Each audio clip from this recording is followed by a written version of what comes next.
bonsoir, bonjour à tous mes fans. Alors, c'est Nodrish Kassaï Motema. Vous m'avez vu sous une autre casquette.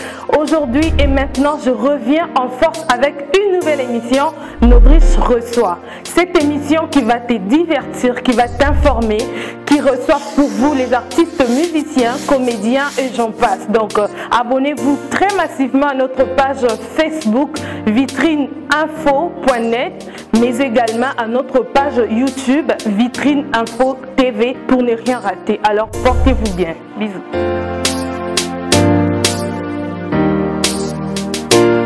Bonjour à tous les téléspectateurs de ces nouveaux numéros de Nodrish reçoit. J'ai un réel plaisir d'être sur ces plateaux en compagnie de Madame Nourapindi Caroline. Qui elle est? Vous allez découvrir ensemble, vous et moi, toutes les précisions possibles sur sa personnalité. Mais avant tout, n'oubliez pas de vous abonner à notre page Facebook de vitrineinfo.net, mais également à notre page YouTube Vitrine Info TV. Vous allez suivre l'intégralité de cette émission sur la chaîne locale Télé 7. Bonjour Madame Nourapindi. Bonjour Nodrish. Alors, vous pouvez vous présenter brièvement pour que les téléspectateurs que nous suivons en ces moments sachent qui vous êtes, où vous avez commencé. Bon, je suis Madame Caroline Pindinora. Je suis architecte de formation. Je suis maman de 4 magnifiques jeunes filles. Oui. Je suis mariée. Ok. Je suis également présidente de mon association Méliane Espoir, Oui. pour les droits des femmes. Ok. Et je viens de passer présidente des femmes architectes de la RDC. Voilà. Présentement, je travaille au bureau de coordination et de suivi du programme Sino-Congolais, BCPC. Déjà, félicitations Madame Nourapindi, parce que depuis que vous êtes à l'entête de cette association de femmes architectes du Congo, on ne s'est pas vu. Donc, vive félicitations et bon va à tout. Alors, Madame Nourapindi, aujourd'hui, quel est le défi que vous pensez relever par rapport aux femmes architectes du Congo? Les défis, il y en a beaucoup. Le premier défi, c'est d'abord de faire connaître la femme architecte, oui, parce que beaucoup de gens pensent que l'architecture est un métier d'homme, yeah, alors que ce n'est pas le cas. Donc nous devons faire connaître la femme architecte, nous devons vulgariser le métier la profession d'architecte, oui, auprès des jeunes filles qui sont encore aux humanités, pour justement en avoir encore plus sur le marché de l'emploi, sur le marché de l'emploi. Également, nous, dans le programme, le comité de la FARC, parce que la FARC c'est l'association des femmes architectes, oui, le comité de la FARC prévoit d'instaurer le système du prix de la femme architecte. Oui. Toujours dans le but de promouvoir la profession et aussi de primer les femmes architectes qui se démarquent en fait. Donc il y aura un côté prix de l'étudiante architecte, oui, celle qui aura réalisé le meilleur projet de fin d'études. Et également le côté professionnel, la meilleure architecte, donc la femme architecte qui va le plus se démarquer du lot sera aussi primée. Donc le projet est maintenu est programmé pour le 16 octobre, oui, jusque-là, oui, sauf changement. Donc voilà, il y a beaucoup de défis, mais c'est le plus grand projet que nous avons, oui, jusque-là. Alors Madame, aujourd'hui nous avons un nouveau gouvernement, c'est le gouvernement, oui, dit des Warriors. Alors, quelles sont vos idées, vos suggestions que vous pouvez donner par rapport à ces nouveaux gouvernements pour soulever la pente? Parce qu'on dit que, moi c'est à Tongambo, comme c'est que c'est dit actuellement à Kinshasa, mais on a vu cette fois-ci, c'est une femme qui est vraiment primée ou qui est à la tête de femmes architectes. Qu'est-ce que vous demandez à ce nouveau gouvernement? D'abord, cette histoire de dire moi c'est à Tongambo, c'est un faux débat parce que jusque-là, c'est depuis 1960 que ce sont les hommes qui sont aux commandes. Oui. On n'a rien de concret. Jusque-là, dans le pays. Rien de concret. Ah bah non, hein, on n'est pas en train d'avancer. On recule. Je ne sais pas si vous remarquez qu'on avance. On n'avance pas. Je ne sais pas pour vous, mais moi j'ai l'impression qu'on stagne. Oui. On n'avance pas. Et d'ailleurs, pour certaines personnes diraient même qu'on régresse. On régresse au lieu d'avancer. Oui. Donc, moi, ça tombe à Rambo Kate. Peut-être qu'il serait peut-être temps de donner justement l'opportunité aux femmes aussi d'essayer, de voir si les résultats seront différents. Okay. Donc, par rapport au gouvernement, bon, je me dis que c'est vrai qu'il y a 27% des femmes. Ce n'est pas encore ça, mais c'est déjà beaucoup. C'est déjà un pas. Sauf que je me dis que il manque cette volonté de trouver les femmes hein, les femmes capables de gérer la chose politique. Oui. Et moi, je pense que le gouvernement devrait mettre sur pied des stratégies efficaces pour recruter ces femmes dans leur parti politique. Déjà, les partis politiques doivent jouer le rôle d'incubateur. Voilà. Les incubateurs sont là pour c'est comme des pépinières, voilà, où on recrute, on forme les femmes à la politique. Bon, là, je parle du parti politique. On doit former les femmes à la politique. On doit leur montrer, les encadrer, leur montrer comment faire pour devenir des warriors, comme vous l'appelez. Et aussi que les dirigeants des partis politiques recrutent le maximum de femmes possible. Parce qu'il y en a. Non, mais les femmes, elles sont capricieuses. Tu peux mettre une femme à la tête d'une entreprise et du coup, elle a toujours des excuses à donner à temps et à contre-temps. Non, moi, je dois m'occuper de la famille, je dois faire ceci. Donc, c'est ce qui handicape un peu, quoi. Non, ça, ce sont des stéréotypes. Ok. Parce que si votre maman ne s'était pas occupée de vous, vous ne seriez pas ce que vous êtes aujourd'hui. Déjà, je salue en passant ma mère. Elle s'appelle Virginie Kanikan. C'est vraiment une femme très battante pour moi. Mais pourquoi pas aussi sa sœur qui me suit en ces moments. Regarde comment vous êtes magnifique. Merci, madame. Donc, ce que je voudrais dire, c'est que les femmes ne sont pas capricieuses. Il faut juste comprendre le mécanisme. Il ne faut pas se dire que, voilà, s'occuper de sa famille, c'est une faiblesse. Non, parce que même cet homme-là qui recrute, si sa maman ne s'était pas occupée de lui, il ne serait pas ce qu'il est aujourd'hui. Exactement. Donc, c'est comme les gens qui pensent qu'être mère au foyer, ce n'est pas un boulot. Non, c'est vraiment un boulot. Donc, s'il faut que tu accordes cette place-là ou cette autorisation à une femme, à cette femme qui est restée chez elle pour s'occuper de son enfant malade, où est le problème? Ce n'est pas un problème en fait. C'est le côté, la jante masculine qui en fait un problème. Mais en réalité, ce n'est pas un problème. Au contraire, cette femme-là, elle est en train d'aider justement, d'apporter sa pierre afin que la société soit équilibrée. Donc on ne peut pas lui en tenir rigueur. Et puis quand on dit que les femmes sont capricieuses, ça, ce sont des stéréotypes. Ce sont des stéréotypes. Il faut connaître la personne. Chaque personne est différente. Il ne faudrait pas, quand tu prends un échantillon de 10 personnes, il y a 2 qui sont capricieuses et d'emblée généraliser, dire que toutes les femmes sont capricieuses. Ça, c'est pas bon. Alors, le gouvernement doit faire quoi, par exemple, pour que l'architecture de la RDC puisse aller de l'avant? Parce que nous voyons, par exemple, aujourd'hui, Dubaï est parmi, je peux dire, le meilleure ville du monde qui est visitée. Vous pouvez donner des idées tellement concrètes, de belles idées qui peuvent faire en sorte que la RDC aussi soit aujourd'hui parmi les pays les plus cités, les pays touristiques, parce qu'il y a de belles images à suivre et tout. Oui, déjà, il faut que le gouvernement fasse confiance, aux architectes locaux, aux architectes congolais. Parce qu'il y en a. L'Ordre national des architectes compte maintenant près de 1000 architectes. Près de 1000 architectes. On est vraiment nombreux. On est nombreux. Et on ne comprend pas pourquoi, lorsqu'il faut construire des grands immeubles, il faut construire des grands équipements. On fait appel aux expatriés. Il faut déjà casser cette chose-là. Exactement. Il faut vraiment casser ça parce que ça ne valorise pas le Congolais. Ça ne valorise pas le Congolais, au contraire, ça valorise les étrangers. Donc c'est très important que le gouvernement nous fasse confiance.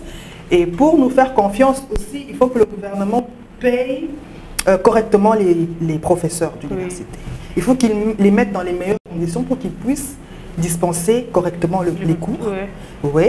Et aussi, là je reviens dans ma lutte dans 1001 espoirs, il faut gérer le harcèlement en milieu académique. C'est très Surtout important. Pour les femmes. Oui, c'est très important parce que le phénomène de points sexuellement transmissibles handicape sérieusement la profession. Exact. Parce que quand une personne, un architecte, c'est un peu comme un médecin. Quand tu n'es pas bien formé, tu as la vie des gens entre tes mains. Tu peux construire ou concevoir un édifice qui pourrait s'écrouler. Et déjà, partant de là, madame, s'il vous plaît, j'avais une question qui m'est venue en tête. Un bon matin, je me suis réveillée, j'ai suivi aux informations qu'il y avait désormais l'ordre pour les architectes. Mais je me suis demandé, mais pourquoi on doit donner à l'architecte l'ordre comme le médecin? C'est un peu bizarre, parce que je me dis qu'un architecte, ou soit au Congo, par exemple, on considère un architecte comme étant le maçon. Point très bas. qui peut construire une maison. Moutounion, ce genre, va bien architecte, à Koya, Bobengi et Botonginda. Alors, je me suis posé cette question, pourquoi on doit donner l'ordre aux architectes? Mais justement, tu as répondu à la question sans le savoir. Ok. Comment différencier un architecte d'un maçon? Par son numéro d'ordre. C'est un métier libéral, c'est exactement comme les médecins, c'est exactement comme les avocats, oui. Voilà, comme les pharmaciens. Donc c'est important que les choses soient réglementées. Voilà. Oui. Un architecte qui a un numéro d'ordre qui est inscrit au tableau, c'est un architecte qui peut exercer. Donc pour les clients, pour les téléspectateurs qui nous suivent, si vous avez contacté un architecte et qu'il n'a pas de numéro d'ordre. C'est un faux. C'est pas que c'est un faux parce que maintenant il y en a qui on s'inscrit chaque année oui. et tout.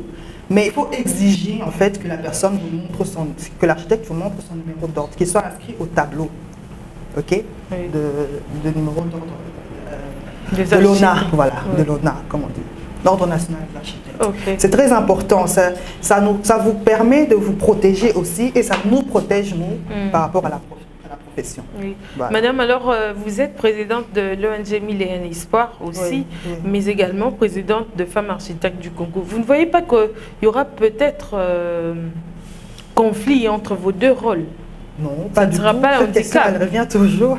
Pas du tout. Okay. Dans les deux cas, ce sont des femmes. Et moi, ma passion, comme je te l'ai toujours dit, oui. C'est la femme. La femme. C'est la promotion de la femme, c'est l'épanouissement de la femme. C'est quelque chose qui me tient énormément à cœur.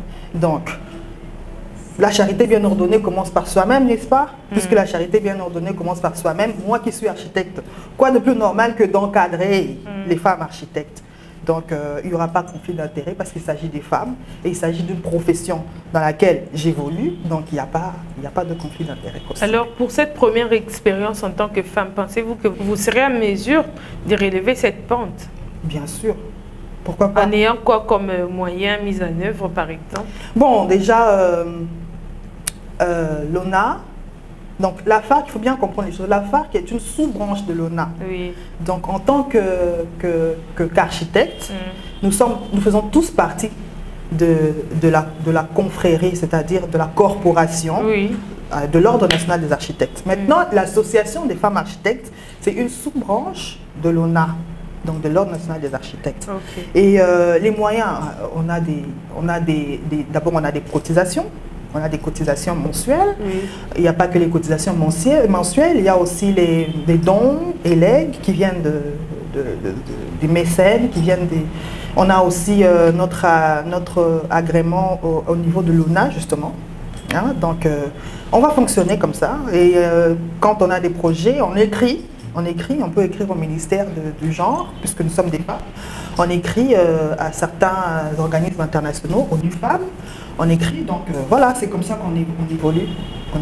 Ok. Voilà. Madame, mais ces derniers temps, il y a une vidéo qui est tellement devenue virale oui. de la nouvelle ministre Aminata Kedeja. Je félicite parce qu'à 28 ans, devenir ministre, ce n'est pas vraiment une petite chose. Donc, c'est vraiment un acte encourageant. Elle a passé une émission sur BB1, je crois.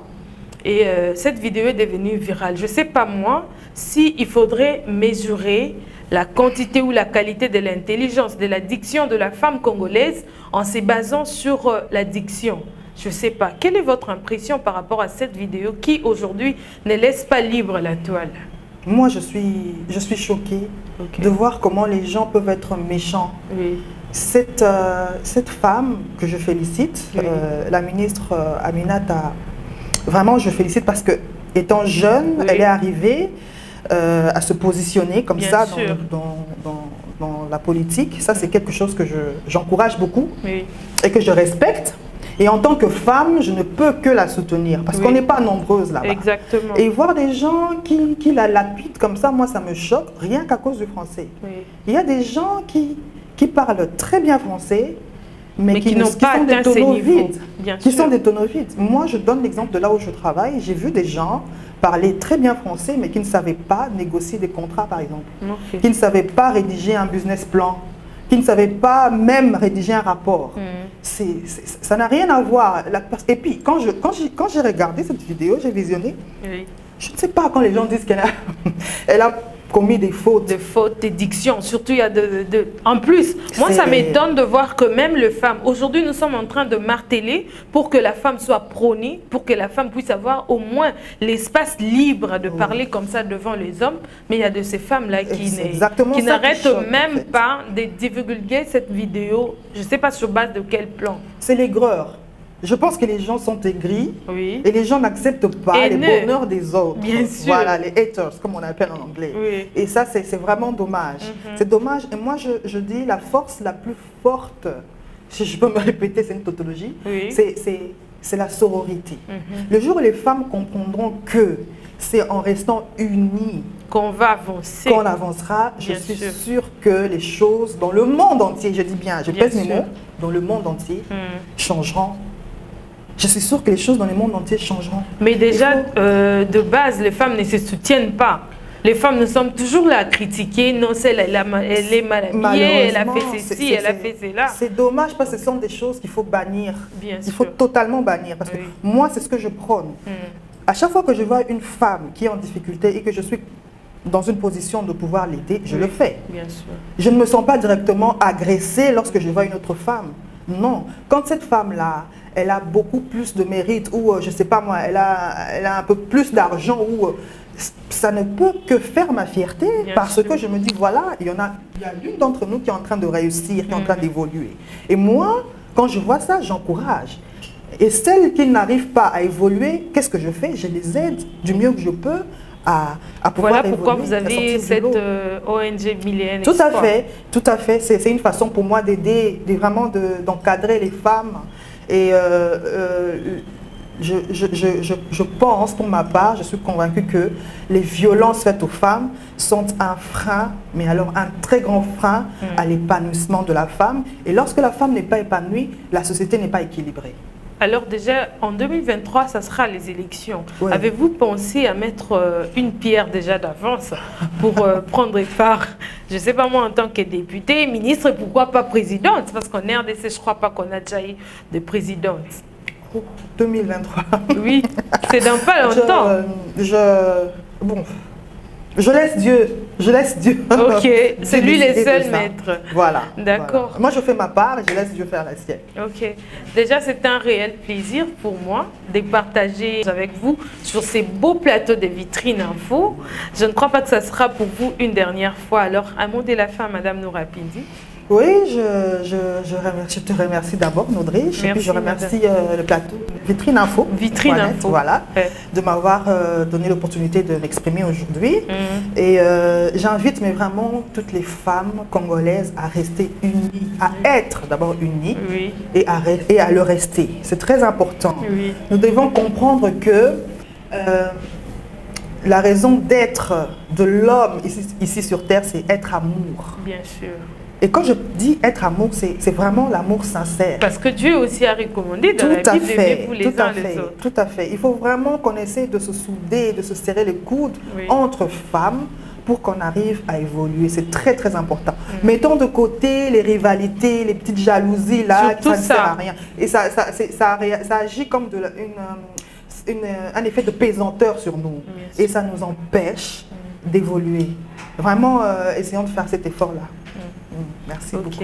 Deux salutations. Je ne sais pas votre famille. Je vais saluer d'abord mon mari. Jean-Paul-Henri Kadiboué, qui est architecte comme moi. Bien sûr. Waouh, une famille des architectes. Oui, on s'est rencontrés à l'université. Donc, je salue également mes lionnes, comme je les appelle. Bien sûr. Mes 4 lionnes, Manuela, Michel, Marika et Marion.